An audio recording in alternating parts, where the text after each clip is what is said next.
Guys, may papakita ko sa inyo ha. Ito hindi ko alam kung matutuwa ba kayo dito guys. No? Kahit na ako nung nakita ko to kagabi, medyo nabastusan kasi ako eh. May isang eksena doon sa siguro event yun sa loob ng isang function room. No? Eh, guys, pinunit yung picture ni BBBM at saka ni Vice President Sara Duterte dito. Ang masaklap lang dito guys, yung kay BBBM, ang pumunit doon yung host ata doon ng palabas, no? Isang miyembro ng LGBT. Tsaka itong isa, yung picture ho ni Vice President Sara Duterte. Alam niyo kung sino yung pumunit doon? Si Senator Risa Ontiveros mismo, no? Matakin nyo guys. Si Senator Risa Ontiveros, pinunit niya yung picture ni Sara in public.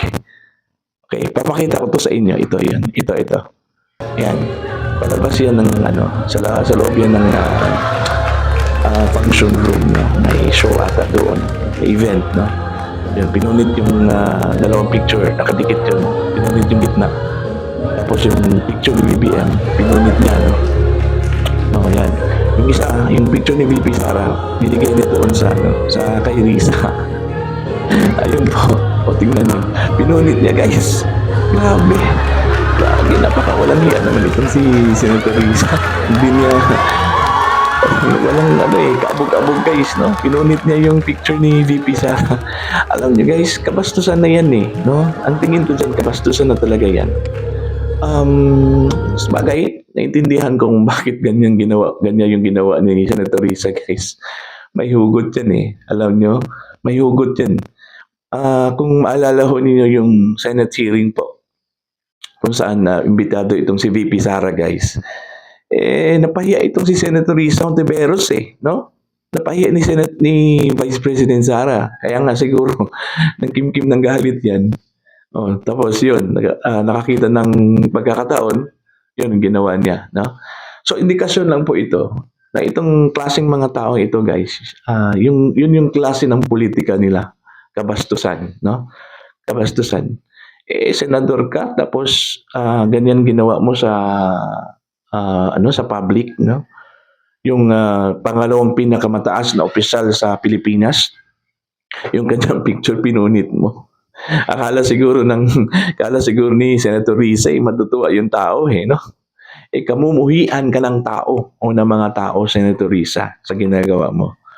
Alam mo yan. Kasi yan kabastusan yan no? Kabastusan yan may galit yan si Senator Risa kay VP, harapin niya yun. Hindi ganun, no? Ginagawa niya Ay nako.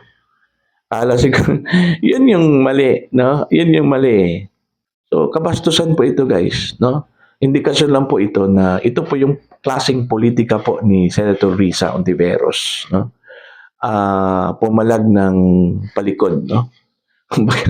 hindi makuhang harapin itong si VP Sara. Okay?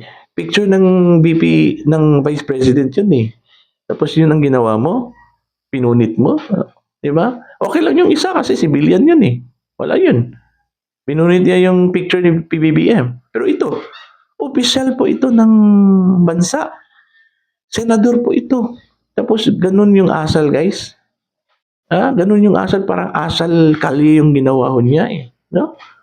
Pinunit yung picture ni VP Sara. Pero alam nyo, Senator Risa, kala siguro ninyo, maapektuhan po ito dito si VP. Hindi. Walang pakialam yan si VP Sara.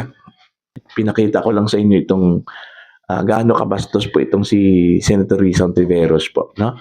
Sa ginawa ho niya doon sa picture ho ni Vice President Sara Duterte. So kayo na po ang humusga guys, no?